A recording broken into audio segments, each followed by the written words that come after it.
Ya, oke. Kali ini kita akan lanjutkan materi matematika wajib untuk kelas 12 SMA SMK, khususnya materi peluang bagian yang pertama. Jadi materi peluang itu terdiri dari dua bagian pokok, yaitu aturan pencacahan dan kejadian majemuk. Nanti aturan pencacahan terbagi jadi 4 bagian ya, yaitu aturan penjumlahan, aturan perkalian, permutasi, dan kombinasi. Sedangkan kejadian majemuk terbagi jadi 3, yaitu kejadian saling lepas, kejadian saling bebas, dan kejadian bersyarat. Ya, untuk hari ini kita akan bahas ini ya, dua ini, ya, yaitu aturan penjumlahan dan aturan perkalian. Ya, oke, langsung aja kita bahas ya. Nah, ini aturan penjumlahan dan perkalian ini memiliki perbedaan ya. Adapun perbedaannya kita akan bahas lebih lanjut. Nah, aturan penjumlahan itu digunakan untuk beberapa kejadian yang terjadi tidak bersamaan ya. Ini tidak bersamaan. Jadi kejadian itu bisa kejadian A atau kejadian B. Artinya nih yang terjadi adalah A atau B, bukan A dan B ini sekaligus, bukan. Tapi kejadian A atau kejadian B itu yang terjadi. Ya, sebagai contohnya, nah ini, Budi memiliki 2 sepeda motor metik dan 1 sepeda motor non-metik. Ada berapa cara Budi dapat membeli kendaraan tersebut untuk pergi ke sekolah? Nah, di sini ada 2 motor metik dan 1 motor non-metik. Nah, di sini kan Budi itu tidak mungkin menggunakan 2 motor sekaligus, yaitu metik dan non-metik, atau mungkin 2 motor metik sekaligus. Nah, karenanya ini termasuk aturan penjumlahan ya. Nah, jadi Budi pergi dapat ke sekolah hanya dapat memilih sepeda motor, yaitu metik 1 ya. Ini andaikan metik 1 metik 2 ya. Metik 1 atau metik 2 atau non metik ya. Jadi di sini ada 3 pilihan. Ingat, nanti kalau kaidah penjumlahan tinggal kita jumlahkan. Sehingga ini pilihannya ada 2 ditambah 1 ya. 2 tambah 1 sama dengan 3. Jadi ada 3 cara ya. Bisa dengan metik 1, bisa dengan metik 2, atau dengan non-metik. Dia tidak mungkin menggunakan 2 motor sekaligus. Jadi pilihan ya, bisa metik 1 atau metik 2 atau non-metik. Sehingga kejadian tidak terjadi bersamaan ya. Nah, kemudian kalau aturan perkalian, jadi ini kebalikan ya. Ini untuk kejadian yang terjadi bersamaan. Jadi kejadian A dan kejadian B itu terjadi bersamaan. Atau kata bunyi ini dan ya. Nah, ini kalau tadi ini atau dengan metik 1 atau metik 2. Nah, sekarang ini harus keduanya sekaligus ya. Sebagai contoh, nah ini, Budi memiliki 3 baju, masing-masing berwarna merah, biru, putih ya. Kemudian juga dia memiliki 2 celana, masing-masing berwarna hitam dan coklat. Ada berapa cara Budi memilih baju dan celana untuk dipakai bersamaan? Nah, jadi di sini kejadian yang mungkin ya, dia pakai baju merah dan celana hitam, baju merah dan celana coklat, baju biru dan celana hitam, baju biru dan celana coklat. Jadi ini ingat terjadinya bersamaan ya, baju dan celana digunakan secara bersamaan. Kemudian baju putih dan hitam, baju putih dan celana coklat. Nah, jadi dia dapat memilih ya masing-masing ini. Nah, sehingga kalau dikombinasikan ya, MH ini artinya baju merah celana hitam, kemudian baju biru celana hitam, baju putih celana hitam, baju merah celana coklat, baju biru celana coklat, dan baju putih celana coklat. Nah, ini kalau dijumlahkan ada 1, 2, 3, 4, 5, 6 ya. Nah, atau cara lebih singkatnya, karena ini kejadiannya bersamaan, jadi termasuk kaidah atau aturan perkalian. Jadi tinggal kita kalikan ini ya, kalikan komponen-komponennya. Nah, itu ini berarti tinggal kalikan 3 dikalikan dengan 2 ya. Jadi ada sebanyak 3 kali 2 sama dengan 6 ya. Kalau penjumlahan ini tadi 2 ditambah 1 ya, 3 ditambah 2 tambah 1 sama dengan 3. Oke, bisa lihat perbedaannya ya. Nah, mungkin kita butuhkan contoh yang lebih kompleks lagi ya, ini ya. Nah, ini dari kota A kota B. Nah, ini termasuk nanti kita bedakan ya, penjumlahan atau pengurangan atau perkalian ya. Yang pertama, dari kota A ke kota B ada 4 pilihan jalan. Dari kota B ke C ada 3 pilihan jalan. Tentukan banyak pilihan rute dari A ke C melalui B. Yang B, jika seorang ingin pergi dari kota A ke kota C melalui B, kemudian kembali ke kota A melalui B juga, tapi dia tidak ingin melewati jalan yang sama, ada berapa pilihan rute yang dapat dipilih? Nah, ini termasuk kaidah atau aturan perkalian. Kenapa? Karena ini terjadi bersamaan ya. Jadi dia lewat dari A ke B ya, dilanjutkan dari B ke C. Nah, ini walaupun bersamaan ini dilanjutkan nih A, B, dan B, C. Itu kejadiannya ya. Nah, jadi seperti ini. Nah, jadi langkahnya, nah ini kita tinggal kalikan nih.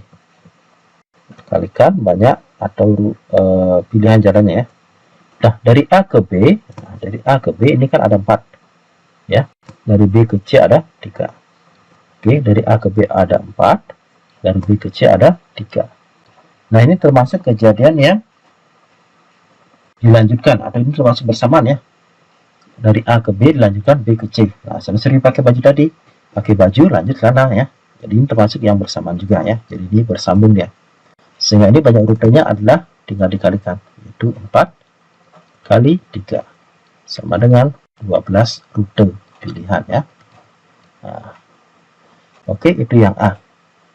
Kemudian yang B, dia ingin pergi dari A C melalui B ya, kemudian kembali lagi ke A melalui B juga, tetapi tidak ingin melewati jalan yang sama.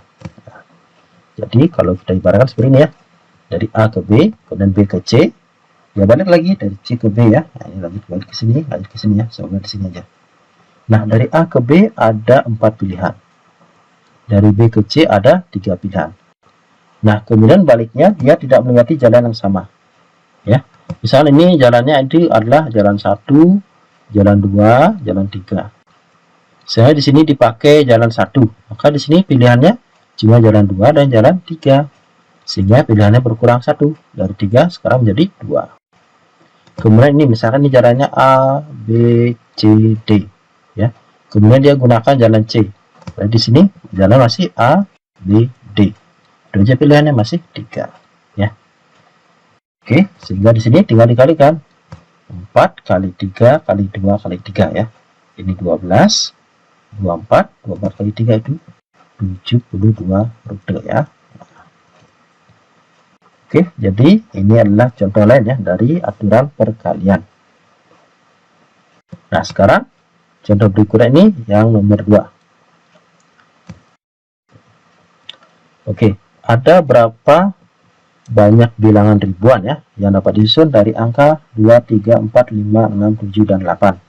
Dengan syarat yang A, angka boleh berulang. Jadi berulang itu artinya boleh digunakan, misalnya nih 2, 2, 3, 4 ya. Ribuan ya, ribuan berarti 4 angka dia. Ini 2-nya dipakai 2 kali ya. Tapi kalau ini nggak boleh berulang, dia harus beda nih, misalnya nih 2, 3, 4, 5 misalnya, ini berbeda semua. Nah, caranya karena ribuan ini, nah, ribuan ini adalah 4 digit, maka kita buat 4 kotak.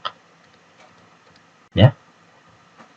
4 kotak ya untuk membantu. Nah, ini kotak pertama untuk satuan, ini puluhan, ini ratusan, ini ribuan ya, paling depan ini ribuan. Nah, kemudian karena angka-angkanya ini boleh berulang, nah kita mulai dari depan aja deh. Sehingga di depan ini pilihannya ada 2, ada 3, ada 4, ada 5, ada 6, ada 7, ada 8. Jadi ini ada 7 pilihan ya. Nah, ada 7 pilihan.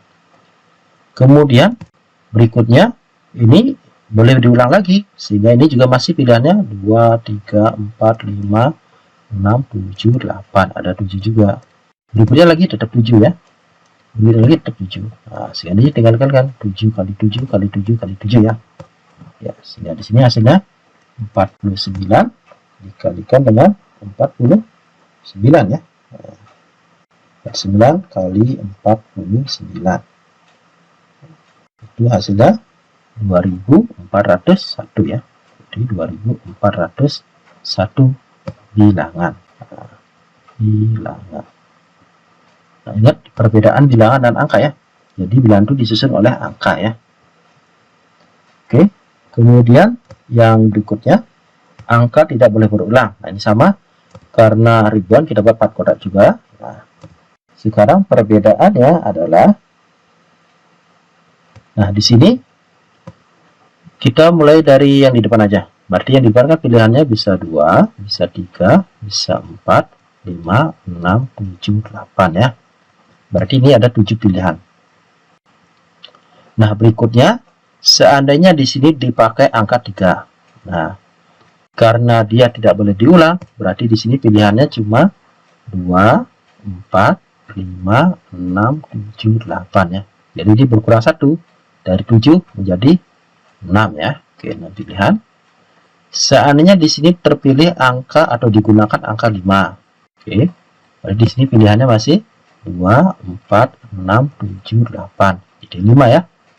Berikutnya lagi, misalnya di sini terpakai angka 2, berarti di sini pilihannya 4, 6, 7, 8. Ada 4. Nah, kalau kita lihat di sini polanya ya, kalau dia tidak boleh berulang, jadi dia ini berkurang 1. Dari 7 berkurang 1 jadi 6, kurang 1 jadi 5, kurang 1 jadi 4. Nah, ini sehingga hasilnya 7 kali 6 itu 42 ya, 42. 5 kali 4 ini 20, jadi 42 kali 20 ya. 42 kali 2 itu 84, berarti 840 bilangan ya. Oke, jadi itu pembahasan soal nomor 2 ya, contoh soal nomor 2. Oke, bisa ya. Nah, sekarang lebih kompleks lagi yang nomor 3. Nah, kita bahas yang nomor 3. Nah, ada berapa banyak bilangan 3 angka? Nah, karena 3 angka di sini ya. Karena 3 angka, ya berarti kita buat 3 kotak nanti ya. 3 kotak. Nah, sekarang syarat ini harus genap. Kita buat 3 kotak. Nah, ciri-ciri bilangan genap, nah, itu adalah tergantung bilangan terakhir ya. Contohnya begini. Kalau 1, 1, 1, 2, ini termasuk genap. Kemudian 2, 2, 2, 3, ini termasuk ganjil. Kenapa? Karena bilangan terakhirnya ini. Ya. Kalau bilangan terakhirnya genap, maka dia genap ya. Sehingga ini habis dibagi 2. Ini kalau bilangan terakhirnya adalah ganjil, maka dia juga ganjil. Ya. Jadi ini digit akhir ya, atau bilangan terakhir ya. Digit akhir itu juga genap ya. Sedangkan yang ini digit akhir itu harus ganjil ya. Itu bedanya ya. Nah, sekarang kita pilih di sini ya, yang A ya. Yang harus genap, berarti genap itu 2, 4, 6, 9, 8 ya. Berarti di sini pilihannya 2, 4, 6, 8 ya. Ingat kalau di sini diminta genap dan ganjil, kita mulai dari belakang ya. Karena itulah yang menandakan untuk genap dan ganjil. Sehingga yang di belakang ini ada 4 pilihan. Ya. Kemudian, nah, di sini karena angkanya harus berbeda, berarti dia pilihannya akan berkurang. Nah, di sini seandainya terpilih angka 6 ya. Nah, seandainya nih terpilih angka 6, berarti, nah sekarang kita masuk ke sini di depan ya. Jadi sini pilihannya tadi kan 2, 3, 4, 5, 6, 7, 8 ya. Berarti 6 tuh nggak boleh lagi di sini. Ya. Sehingga pilihannya masih ada 7 pilihan ya. Oke. Kemudian karena berbeda juga ya, ingat berbeda ini artinya tidak diulang ya. Nah, karena tidak diulang, maka di sini seandainya terpilih atau digunakan angka 1. Nah, berarti di sini pilihannya cuma masih 2, 3, 4, 5, 7, 8 ya. Sehingga ini pilihannya berkurang 1 jadi 6. Oke. Sehingga banyak bilangannya ada 7 kali 6 kali 4. Nah, 7 kali 6 itu 42 ya. 42 kali 4 berarti 42 kali 4 itu 8. 4 kali 4 16 ya. Berarti 168 ya. Oke, demikian untuk yang A ya. Nah, kemudian yang B ini, nah ini sejenis ya. Kita bersama di sini. Nah, banyak bilangan ganjil. Nah, sekarang di sini berarti yang di belakang ini harus ganjil. Jadi pilihannya ganjilnya itu adalah ini ya. Jadi di sini 1 ya, ini 1 yang ganjil, kemudian 3, 5, 7 ya. Jadi pilihan di sini 1, 3, 5, 7 ya, berarti ada 4 pilihan. Nah, tadi totalnya di sini ada 8 ya, 1, 2, 3, 4, 5, 6, 7, 8 ya. Misalnya di sini digunakan angka 5, berarti di sini 5 nggak boleh ya. Berarti masih ada 7. Kemudian saya di sini pilih angka 1, berarti di sini 1 nggak boleh lagi. 2, 3, 4, 6, 7, 8. Berarti pilihannya masih 6. Sehingga ini ada sebanyak 7 kali 6, 42. 42 kali 4, 42 kali 4, 168 juga ya. Oke. Jadi bilangan genapnya ada 168 ya. Nah, bilangan ganjil juga ada sebanyak 168. Ini kebetulan sama ya. Oke, demikian ya. Nah, kemudian yang nomor C, bilangan harus lebih dari 400. Nah, kalau lebih dari 400 berarti itu tergantung bilangan yang di depan ya. Berarti dia bisa di 400-an, 500-an ya, 600-an, dan seterusnya ya. Sampai dengan terakhir nih, karena ini 8 di 800-an ya. Nah, sehingga langkahnya sama kayak tadi, kita buat 3 kotak ya. Ada 3 angka. Nah, karena 400-an, berarti di sini. Nah, sekarang yang di depan di sini, berarti pilihannya 4 ya, 400-an jadinya. Kalau 5 di sini 500-an. Kalau 6 di sini 600-an. 7 di sini jadi 700-an ya. 8 di sini 800-an. Jadi 1, 2, dan 3 itu nggak boleh. Kenapa? Karena kalau 1 di sini kan jadi 100. Itu nggak memenuhi syarat ini. Harus lebih dari 400. 2 juga nggak boleh ya, jadi 200. 3 juga nggak boleh, 300-an ya. Nah, yang di belakang itu diabaikan aja. Karena 100-an, 200-an, 300-an itu kurang dari 400. Jadi nggak memenuhi. Kalau ini udah jelas, lebih dari 400 ya, 400-an ya. 500-an, 600-an, 700-an, dan 800-an. Sehingga pilihannya di sini ada 5 ya. 1, 2, 3, 4, 5. Nah, berikutnya karena dia harus berbeda, ini berkurang 1 ya. Tadi kan pilihannya 1, 2, 3, 4, 5, 6, 7, 8. Seandainya di sini digunakan angka 6 ya. Seandainya nih di 6 di sini nggak boleh ya. Berarti pilihannya masih 7. Ya, seandainya di sini angka 4, berarti di sini 4 nggak boleh. Berarti pilihannya masih 1, 2, 3, 5, 7, 8, masih 6 ya. Nah, sehingga bilangannya ada sebanyak 5 kali 7 kali 6 ya. Oke, ini 6 kali 5 kan 30 ya. Berarti 30 kali 7, 3 kali 7 kan 21. Berarti 210 bilangan. Nah, kalau mau dicek salah satu itu 6, 4, nah 1 kan. 641 di contohnya. Paling kecilnya ini 4, nah 1, 2 ya. Ingat harus berbeda ya. Kalau di sini 1, ini nggak boleh di sini 1 lagi ya. Oke, demikianlah pembahasan contoh soal ya. Jadi itu dulu ya materi peluang yang bagian yang pertama, yaitu aturan penjumlahan dan perkalian. Nah, selanjutnya kita lanjutkan di materi berikutnya. Nah, untuk lebih memadamkan pemahaman sobat belajar tentang materi ini, nah, sobat belajar bisa mencoba soal latihan ini ya. Ini mirip dengan yang tadi ya. Nah, pembahasannya mirip dengan yang tadi.